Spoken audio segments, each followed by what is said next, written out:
En ce début d'automne, le musée de l'Orangerie nous offre une belle exposition du 20 septembre 2023 au 15 janvier 2024, Modigliani, un peintre et son marchand. Une exposition à taille humaine qui, sans être intimiste, nous offre un certain nombre de tableaux et de sculptures du peintre, mais sans surcharge excessive de la période de 1914 à 1920, date de la mort d'Amedeo Modigliani. Mais avant de commencer la visite, petit rappel sur Amadeo Modigliani, le dernier des peintres maudits, mais peut-être pas aussi maudit que cela, car si la légende a forgé un être rongé par l'alcool et la drogue pour échapper à la misère, la réalité en fait est bien autre et certainement bien loin de ce cliché. Né en Italie à Livourne, dans une famille bourgeoise juive désargentée en 1884, il reçut une éducation marquée par les arts et les lettres. En effet, sa mère, pour nourrir sa famille, fit des traductions, travailla pour un universitaire américain et avec sa sœur fonda une sorte d'école. Des réunions artistiques et intellectuelles formèrent le jeune Amadeo au goût de la littérature et de l'art. L'exposition ici traite du peintre et de son marchand. Il est vrai que la carrière de Modigliani change à partir de sa rencontre avec Paul Guillaume en 1914 et avec son soutien dès 1915. 1914, la guerre. Modigliani est réformé pour raison de santé, ainsi que Paul Guillaume. Dès l'entrée de l'exposition, nous entrons directement dans la relation entre peintre et marchand certes très atypique, puisque Paul Guillaume aide et soutient Amadeo Modigliani, qu'il admire particulièrement. Nous voyons 3 portraits de Paul Guillaume, dont le fameux Paul Guillaume et la célèbre inscription Novo Pilota, car Modigliani voyait enfin, peut-être, la reconnaissance et la fin des soucis financiers. Outre ces toiles, on peut admirer de dessins et des photos de Paul Guillaume et d'Amadeo Modigliani dans l'atelier 13 rue Ramignan que ce génial et visionnaire marchand d'art avait loué pour lui. Mais qui est Paul Guillaume? Un jeune homme, il n'a que 23 ans. À ses débuts, est un peu peintre, puis il travaille pour un importateur de caoutchouc, rapporte des œuvres africaines et découvre à son retour qu'il existe un marché pour ce type d'art. Guillaume Apollinaire l'initie à la peinture moderne et l'introduit dans le monde du tout Paris. C'est Max Jacob qui lui présente Modigliani en 1914. Il vient tout juste d'entrer dans le métier de marchand d'art, reconnaît la valeur de Modigliani et le prend comme artiste pour sa galerie située 6 rue de Méroménil. Puis, la guerre intervenant, il la ferme et continue d'exposer dans son appartement 16 avenue de Villiers. Ce n'est qu'en 1915 qu'il décide de le prendre en charge et il le fait notamment participer à l'exposition 20th Century Art à la Whitechapel Art Gallery de Londres. Amadeo Modigliani a depuis sa prime jeunesse une santé fragile et c'est lors d'une maladie qui le cloue au lit qu'il se met à dessiner. Durant plusieurs années, il apprend le dessin et la peinture, travaille la copie des maîtres et se forme à la sculpture.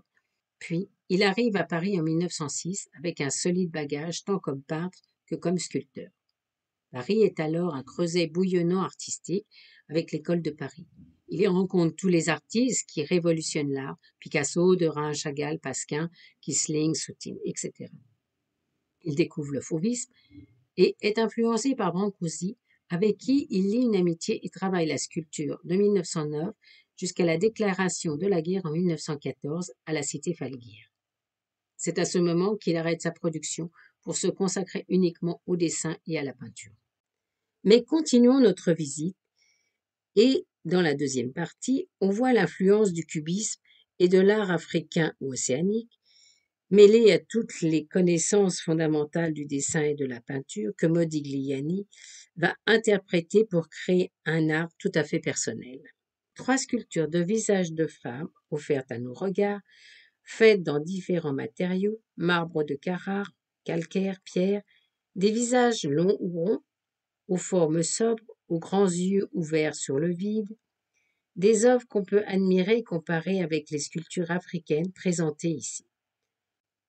On peut ainsi constater la recherche et l'exploration sur le travail de sculpture qui aboutira à l'expression et à un style très personnel sur ces futurs tableaux, comme celui de Lola de Valence, beau portrait de profil, où l'on aperçoit l'influence du cubisme couplé à l'art africain ou océanique, visage anguleux, très simplifié, yeux vides, très élargis. Modigliani a très tôt visité le musée ethnographique de Chaillot et la collection de Paul Guillaume confirme son œil sur cet art et son apport dans son évolution. Ici, le rapport est flagrant, les peintures sont juxtaposées aux œuvres africaines et l'on peut voir l'influence dans les portraits, notamment avec la femme au ruban de velours. Amadeo Modigliani ne peint que des personnes proches, souvent amis ou peintres. Paris est alors un creuset d'intellectuels et d'artistes qui fréquentent Montparnasse, notamment dans les cafés devenus aujourd'hui légendaires, où ils se retrouvent le soir. On voit dans cette partie des portraits notamment de Moïse Kissling, ainsi que de Béatrice Hastings, journaliste à la revue New Age et poétesse qui partage sa vie entre 1914 et 1916. Relation souvent ombrageuse. On la voit ici dans deux portraits, Madame Pompadour et Béatrice Hastings. Et pour finir cette galerie, un portrait de Max Jacob qui a fait rencontrer Modigliani à Paul Guillaume. Dans ces portraits, on voit parfaitement l'apport du cubisme dans l'évolution de l'art de Modigliani, avec des têtes rondes, ovales ou triangulaires, comme celui de Max Jacob, des cous longs ou courts cylindriques, posés sur un décolleté ou une chemise-cravate triangulaire. Les visages sont éclairés grâce au contraste des fonds d'intérieur esquissés et des vêtements foncés.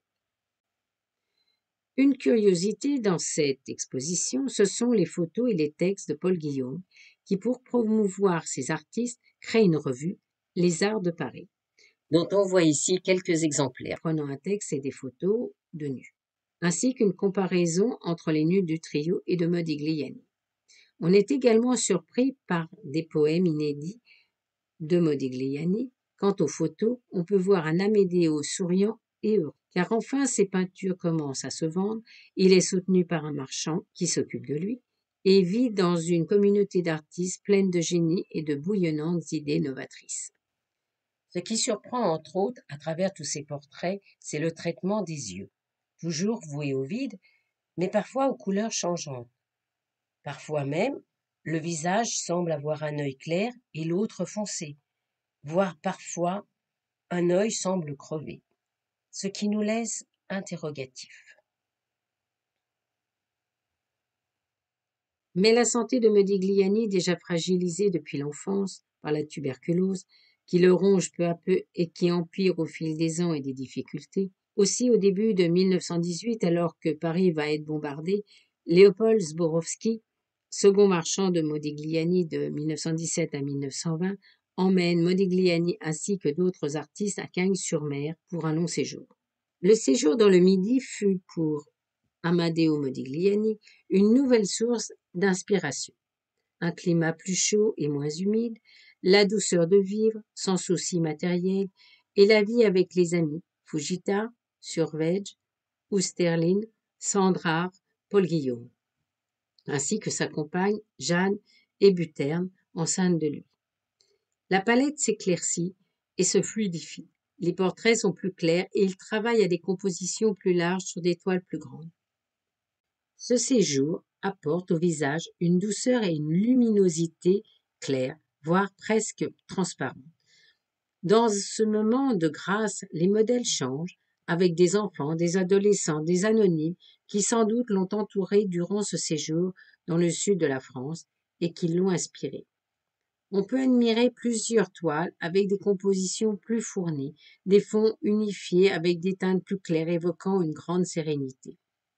Le tableau, intitulé Portrait de la femme à la blouse rose, peint en 1917, mais dont la blouse avec ce rose éclatant de vie aurait été peint après le retour du séjour dans le Midi.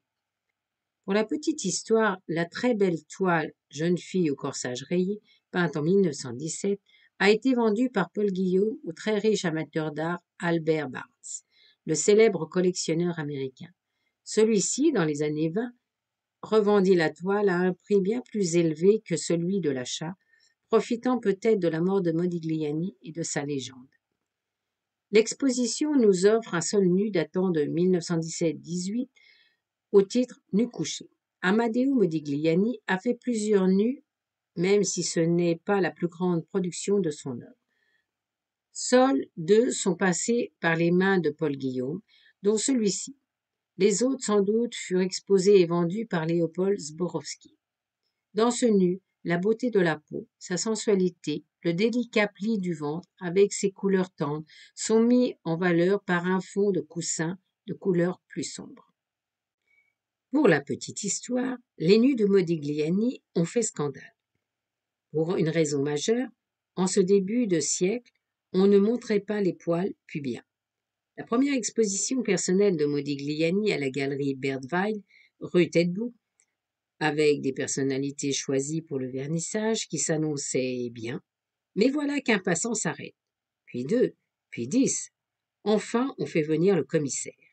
Et les nus furent retirés et l'exposition se termine aussi vite qu'elle a commencé. Cela se passa le 3 décembre 1917. Enfin, heureusement, aujourd'hui, on peut voir ces nus sans être offusqué. La majorité des portraits présentés lors de cette exposition sont des visages de femmes, que Modigliani a beaucoup peints. Ce que nous pouvons voir à travers tous ces portraits, c'est l'évolution de la femme qui a eu lieu à partir de la guerre de 1914, notamment dans les vêtements et les cheveux, et principalement dans cette dernière salle consacrée à la période du voyage dans le Sud, soit en 1918.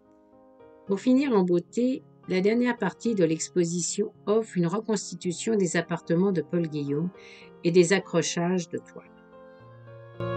Modigliani, un peintre et son marchand, au musée de l'Orangerie jusqu'au 15 janvier 2024, une exposition pour découvrir et comprendre le lien fort entre l'artiste et son marchand.